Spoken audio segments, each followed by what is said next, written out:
நான் விஜய் வந்து இப்பதான் வந்துக்கிறாரு. வந்த உடனே சிஎம் சீட்டு கேட்டா எப்படி கிடைக்குமா? இவரும் ஒரு பணத்தை காப்பாத்தி தான் அரசியலுக்கு வர்றாரு தவிர மக்களை காப்பாத்துறதுக்கு வரல. பாத்துங்க, ரெண்டு பேருமே சின்ன பசங்க. அவங்க ரெண்டு பேர் பேசுறதை வச்சு என்ன கருப்புன்னு கேட்டா நான் என்ன பதில் சொல்றது?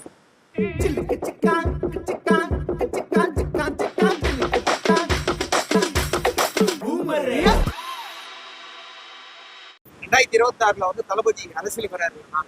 என்ன ஒரு வாரம் வரமாட்டாரா? மக்களுடைய எதிர்பார்ப்பு நிறைய இருக்கு. 1960 இருந்து கலைஞர் கட்டி காப்பாற்றி இப்போ வந்து தளபதி காப்பாத்தின்னு இருக்கிறாரு. இவங்களாலேயே வந்து முட்டி மோதின்னு வராங்க. நான் விஜய் வந்து இப்பதான் வந்துக்கிறாரு. வந்த உடனே சிஎம் சீட்டு கேட்டா எப்படி கிடைக்குமா? இவரும் ஒரு 10 வருஷம் கஷ்டப்பட்டு வந்து மக்களை பார்த்து மக்களை நேரடியாக பணி செஞ்சு எல்லாம் பண்ணாதான் கோபுரத்தில் வர முடியும். ஸ்டாலினும் உதயநிதி ஸ்டாலினும் ஸ்ட்ரெயிட்டா கோபுரத்துக்கு வந்துடல. அவங்க அப்பா ஆணியிலிருந்து அடிப்பட்டு உதப்பட்டு மிதிப்பட்டு ஜெயிலெலாம் எடுத்து கொண்டதுக்கு அப்புறம் தான் அவரு சிஎம் ஆனாரு. அதுக்கப்புறமா அவங்க போய் இளைஞர் செயலாளர் ஆகி அவர் கஷ்டப்பட்டு ஜெயிலுக்கு போயிட்டு தான் மு க ஸ்டாலின் முதலமைச்சர் ஆனாரு.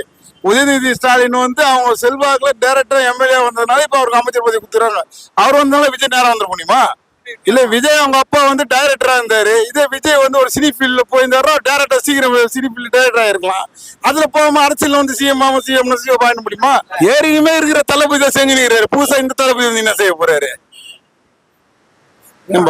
கலைஞர் கூட அப்ப அண்ணா கூட கலைஞர் இருந்தாரு, கலைஞர் கூட எம்ஜிஆர் இருந்தாரு. இவங்கெல்லாம் வந்து மக்களுக்கோசம் பண்ணிட்டு இருந்தாங்க. ஆனா இப்போ இருக்கிறவங்க அதுக்கு இல்லையே. அவங்க குடும்பம் அவங்க நலத்தை காப்பாத்தி, விஜய் கூட அவர் பணத்தை காப்பாத்தி தான் அரசியலுக்கு வர்றாரு தவிர மக்களை காப்பாத்துறதுக்கு வரல. பாத்துங்க, அவர் வந்து படம் ரெகுலரா நடிச்சா மட்டும்தான் மக்கள்கிட்ட இன்னும் மூவ் ஆக முடியும். இப்போ வர பசங்களுக்கு இளைய தளபதி விஜய்னு வராங்க.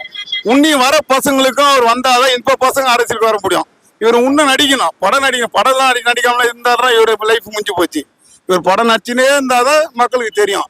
இல்ல இவர் எங்க இருக்கிறாருன்னு யாருக்குமே தெரியாது. இன்னொரு 3 மீட்டிங் போட சொல்லுங்க. பணம் காலி ஆயிடுச்சுன்னா விஜய் எங்க இருக்கிறாரு பார்க்கலாம். விவசாயத்துக்கு அவரு என்ன போடுற? ஆல்ரெடி இருக்கிறவங்களாம் போராடி என்ன பண்ணிட்டாங்க விவசாயத்துக்கு? சொல்லுப்பா, இருக்கிறவங்களாம் விவசாயத்துக்கு போராடி என்ன பண்ணிட்டாங்க? வேற விவசாயி நான் 2வது குடி தண்ணி இதெல்லாம் வச்சுதான் அரசியல். இது இல்லைன்னா யாரும் அரசியல் பண்ண. இவரும் அதே தானே கையில் எடுக்கிற விவசாயிக்கு. சொந்த பணத்தை வச்சு முதல்ல விவசாயிக்கு நல்லது செய்ய சொல்லி, அதுக்கப்புறமா தமிழ்நாடு பணத்தை அரசியல் பணத்தை எடுத்து பண்ண சொல்லு.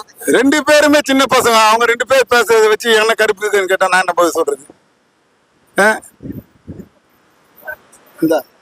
ஓகேண்ணா, தேங்க்யூண்ணா.